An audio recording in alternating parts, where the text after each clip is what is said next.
My name is Jim. Well, that was perfect to get stuck in the face, right? Stick my face right in there. Had this mitt poke me in the butt. So I want to give an update here on what's going on with these girls. So what I did is I took an infested hive.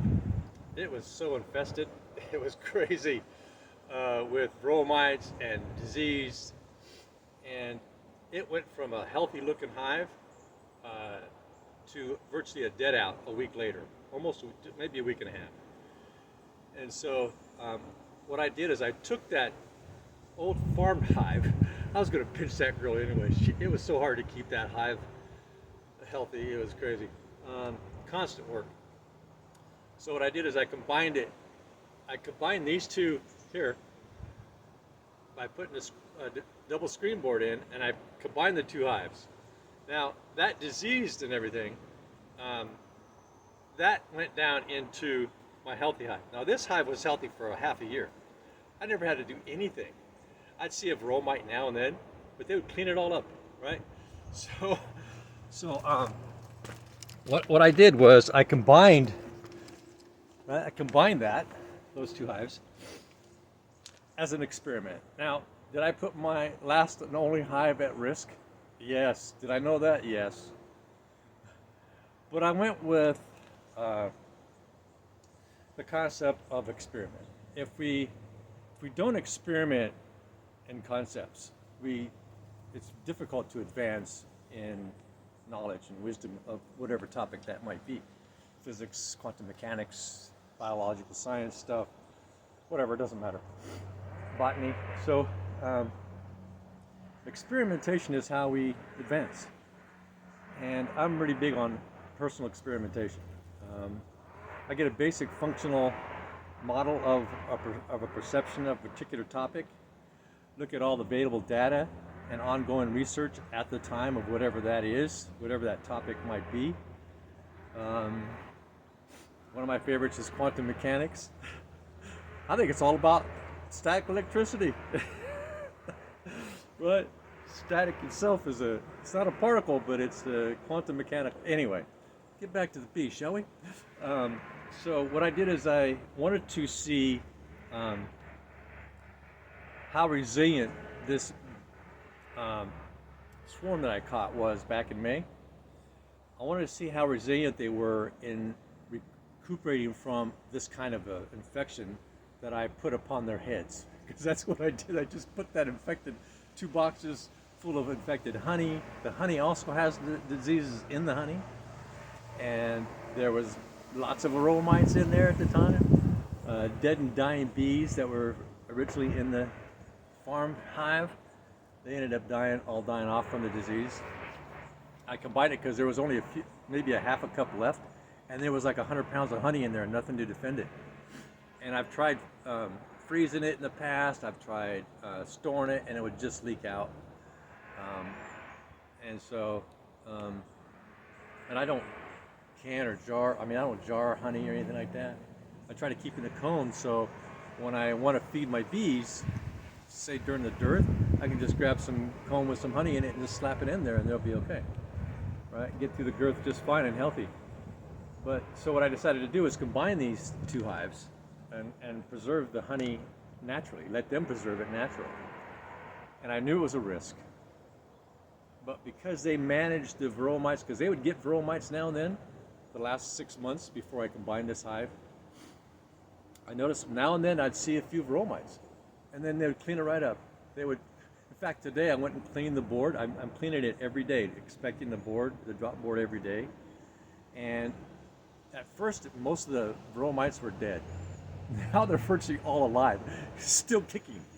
Right? Today they were still like, their legs, what am I doing down here? So my instincts are telling me, because of my observation and my observational panel, that I'm able to witness this, by putting these varroa mites under a scope and see whether they're still alive or not, there's a dramatic increase in the ones that are alive. So that's telling me that most likely, in all probability, just being kind of analytical about it, they're grooming these off of each other. Still alive and kicking. Hey, Sue, you got something on? What is it? Come here, let me groom that off you. And down they drop into ticky, my sticky board, right? Panel. It's got vegetable oil on it. When they get on that, they stay there. Like they try to move it, it gets all in their legs and in their mandibles, and then they just kind of sit there and go, ah, right? And so, so every day I'm seeing. So after I did that, was about 3 weeks ago, 3.5 weeks ago. I started seeing some girls with some deformed wings. About 3 weeks later, after I combined the hive, and so after the 3 weeks, I noticed the little sticks for the wings. They couldn't fly. And so today, what I'm seeing, no DWV. That's apparent. What I'm seeing is just the sick ones. They're sick. So I got like 5, maybe half a dozen over here crawling around. They look sick. And but I don't see any more sticked wings, which is good. That means, in all probability, there's far less bromites in there that can get into the cell in the pupa stage and infect them in the pupa stage. So my instincts are telling me that most of the bromites that are in there now were in there before I combined them. And they're just roaming around trying to get on another bee to feed, right? Feed on to attach their aspiscus poker into their flesh and suck on their blood, like mosquitoes, and get energy. So, yeah, so there's the bees that are on the ground actually look healthier, sicker. Their sickness doesn't look as bad as it did like a week ago. A week ago, they looked really sick. I mean, these are looking more. I don't know how to say that, right? They're still sick, but they're not as devastated sick looking, right? There's a difference, right?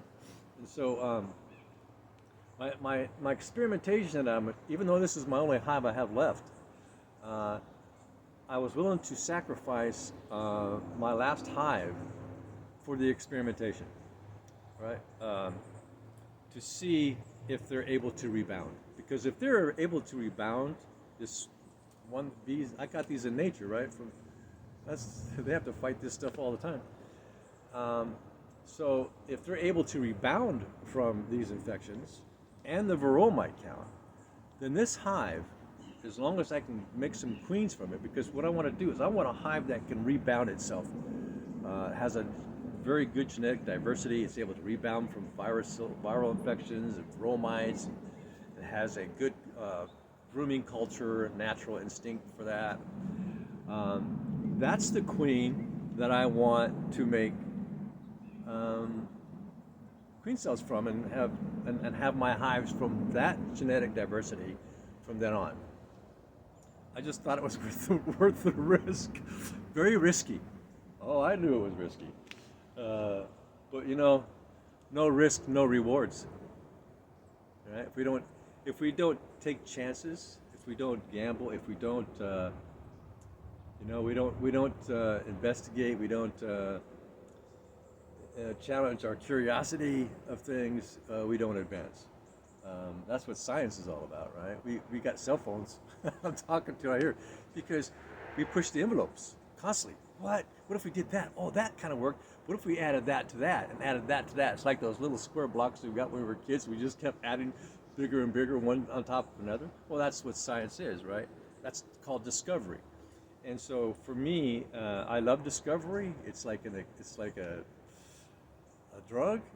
I like to experiment. I like to take things apart, see how they work to a certain degree. Some things I know, if I take that apart, it'll probably never work again.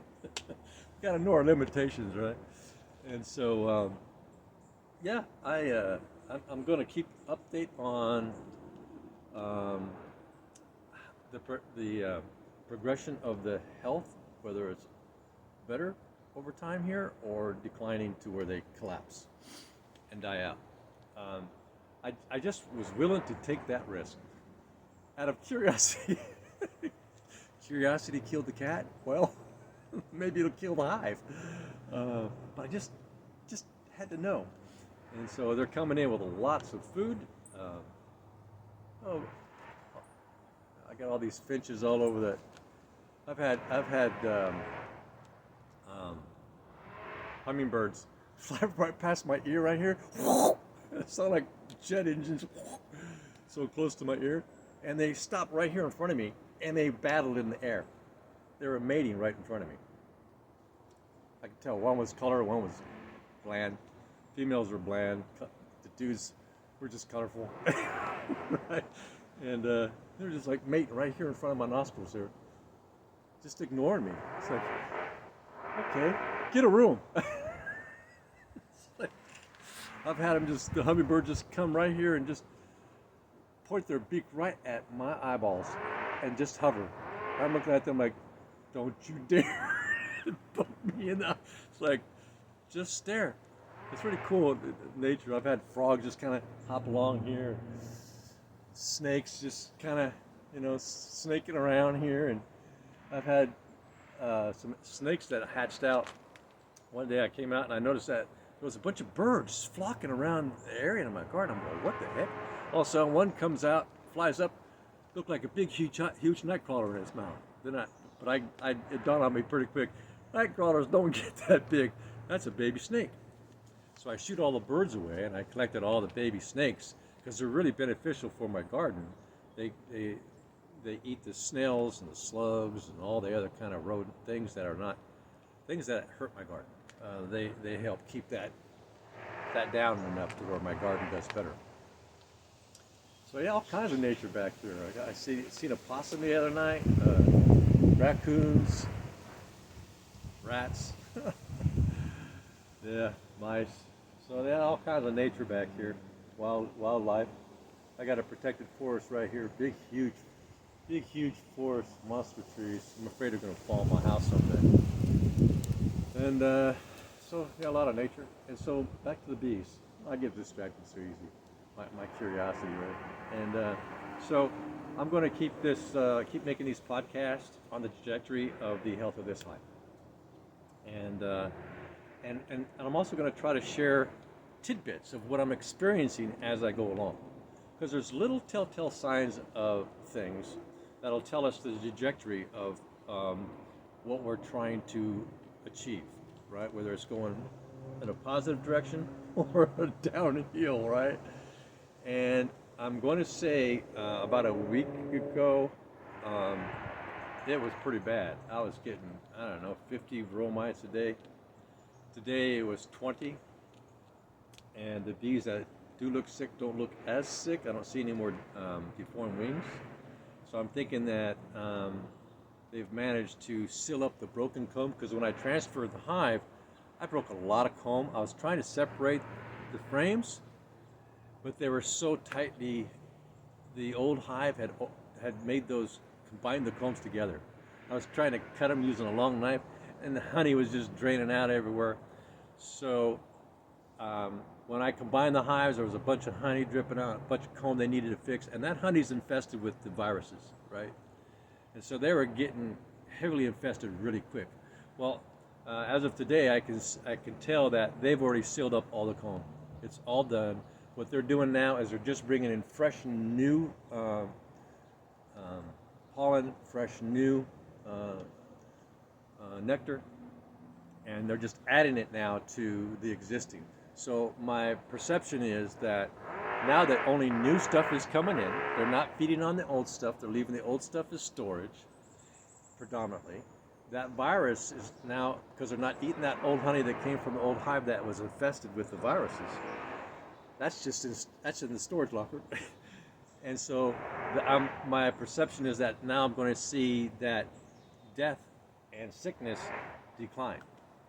My greatest fear really was that the queen, because she's fed royal jelly, and that's how it spread. It spread through royal jelly, the viruses predominantly. And so my concern was that royal jelly would make the queen sick and then eventually die. Because the old queen from the old hive, the farm hive, when I found her on the ground, when I put these hives together, and she ended up on the ground, because I tapped off a screen where a bunch of dead bees were, and she happened to be on there. I didn't see it at the time, but I found her moments later. She looked really sick. because she was constantly fed the virus. Her immune system just couldn't manage that constant feeding of the virus. She looked sick, lethargic, really lethargic, barely able to move. She looked unkept. She didn't look clean, just unhealthy looking, right? And she was dead the next day. And so, and I'm gonna keep you updated on the trajectory of this crazy thing I did. Everything in my body was, and my mind was going, Jim, don't combine that infected hive with that healthy one. What's wrong with you, boy? You sick? I'm going, yeah, but I gotta know. So, but because I have a good instinct on how to catch um, swarms now, I mean, I know exactly what I'm looking for right now. Uh, Even if this hive was to die from this, from my experiment that I'm doing, I feel pretty confident that I'll be able to catch a few next spring, just from nature here. And I know they're around. Before I got my hive, I didn't think there was any bees around. I would not see one single bee for years until like 1st of July. And I would just be, oh, there's a bee on my flower in my garden. That's crazy. Which is why I decided to get beehives, right? Because I just didn't think there was any bees in my area close enough. And but since then, those woodpeckers made all those holes in those big trees. There's wild bees up in the forest, and I suspect, and maybe some other neighbors have some. Who knows how far away? Because bees can travel a couple miles from their hives to forage, and so there could be, so a 2-mile radius. That's pretty far. And so I can get a swarm from any of those places. So 2 miles radius. Yeah, they look pretty healthy today. They're very excited looking. They look very happy. But that can be deceptive. Just because one day a hive looks very excited, they look happy to be alive, highly energetic. A week later, they may not be. On my farm bees, I did notice less enthusiasm the last 3 weeks of their life. The last 3 weeks before I transferred that hive, I knew something was up. I was just thinking, if she dies, good riddance. Good riddance.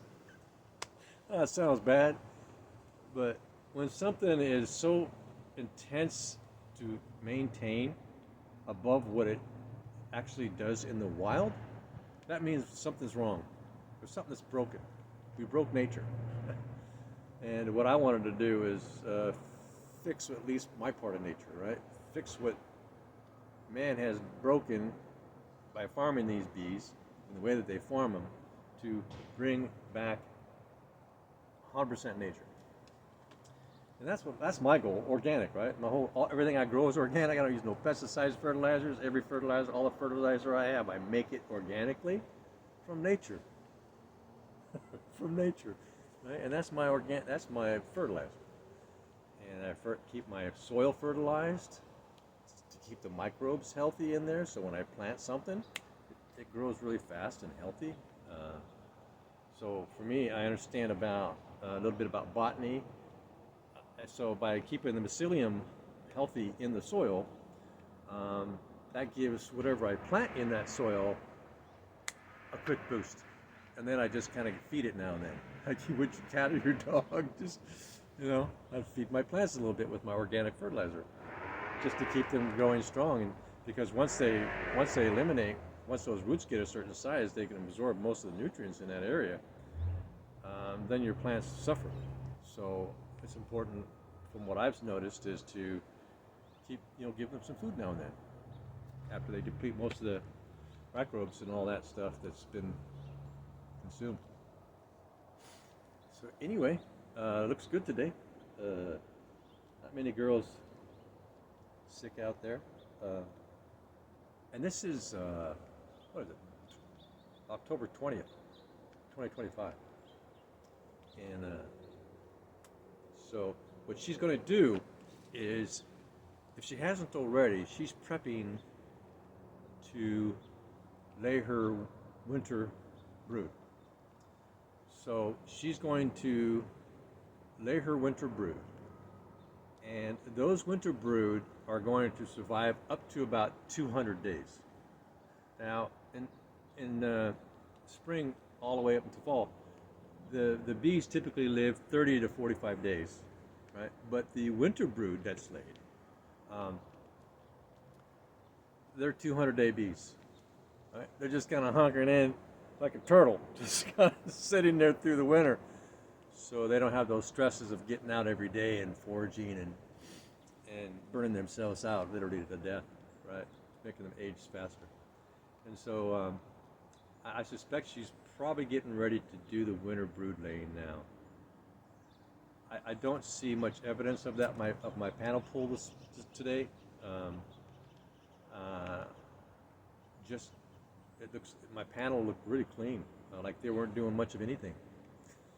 Typically, I see a bunch of pieces, rows of pieces here. They're restructuring this frame and that frame and building this thing and structuring that thing, and they leave all this scrappy. It's like a carpenter when they cut something, they throw it aside, and they cut this, doesn't fit right, they throw that out and make a big mess. Well, so do bees. Same thing when they're doing construction inside the hive. There's all kinds of scraps on my panel. I can see right where they're doing all the work. I'm going, oh, they're working right on that particular frame right there, frame number 3, box number 2, right?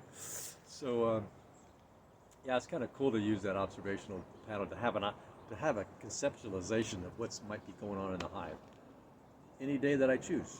I don't like to go longer than a week because then it's hard to tell what's going on. But by pulling that panel, what I'm doing right now is pulling that panel every day just to monitor the mites, right? I want to see what's going on every day so I can see if the mites are dropping over a week's time or increasing.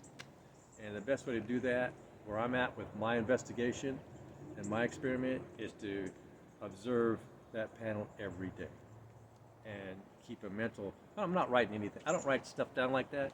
I keep a mental log of just the concept of a trajectory, and that's enough information for me. If it was something I was going to share with the world, of course I'd be logging this and logging that, and I got to make sure I get the commas here and the parentheses and all. Yeah, this is just me sharing my experiments of my trajectory of beekeeping and my personal experiences. So that's kind of my day. Please subscribe, thumbs up, ring the bell. This podcast is nothing without you subscribing and thumbing it up and ringing that bell. Ring my bell, ring my bell. And so I don't think I have much more to say, right? And so come spring, I'll make some podcasts about the swarms that I hopefully will catch and how I went about that. There is a lot of food coming in there. That's good. That's fresh food, so that's really good. After what I did, and they were like cleaning up all that cut up comb and spreading that virus that was in that honey and on top of the varroa mites that were in there and spreading that virus through the varroa mites. And after they got all that comb cleaned up and sealed up and spreading all that virus around, by them just bringing in fresh food and just right from nature now, and just bringing in fresh stuff and just them making royal jelly from the fresh nectar and the fresh, pollen coming in and giving that queen fresh stuff. I don't know. What's your instincts tell you? Think they're going to be all right? What do you think? I think they're going to be all right, right? That stored honey, that'll be eaten like really slow over the winter. And so they may not eat any of that old honey, the one that's from the old hive. They may not need it. They're just going to work at the latest honey they put in there, which is where the brood's going to be. So they're putting in honey in around the fresh brood and pollen around the fresh brood. Here's the fresh brood. Go out, get the honey, the nectar, turn it into honey, get the fresh pollen, bring it in, store it freshly around the fresh brood, and just use that to make the royal jelly and to feed the queen. And you don't you bypass that ongoing infection where the old storage of honey is. Now, when I go in springtime, in spring, when I'm going to take this hive apart and I'm going to take most of that honey out. So, and then I'm going to go ahead and jar it. And I will use that very sparingly to feed bees in the future. If at all. I might just, I don't know, give it to family and friends, you know, because I want to get rid of that old honey that has those viruses in there. I really don't want to pass it on to the splits even that I do, because that'll make my splits sick by putting infected honey in my splits when I make new queens and new hives. I mean, that was my original thinking, was to use that extra honey to feed my new hives, but my concern now is that using that honey to feed any bees may not be healthy for them, for a new brood, starting a new beehive. I don't know. I'll go with my gut at the time. At the time, play it by ear. So if I do use that old honey, if I use it just to start a hive, and they're going out bringing in new nectar, new pollen, and all that stuff, and they'll take the honey that I give them, just cap it, and start just using the new stuff they bring in to grow the new hive that I make. I don't know. I might experiment with that. Might do like some with the old honey and see how those particular hives do, and then some don't give them anything except for sugar syrup, and see which one does best. Experiments, right? Yeah. So that goes. All right. Thumbs up. Ring the bell. Hit subscribe, and that's my update today on how this experiment is going. All right. Bye now.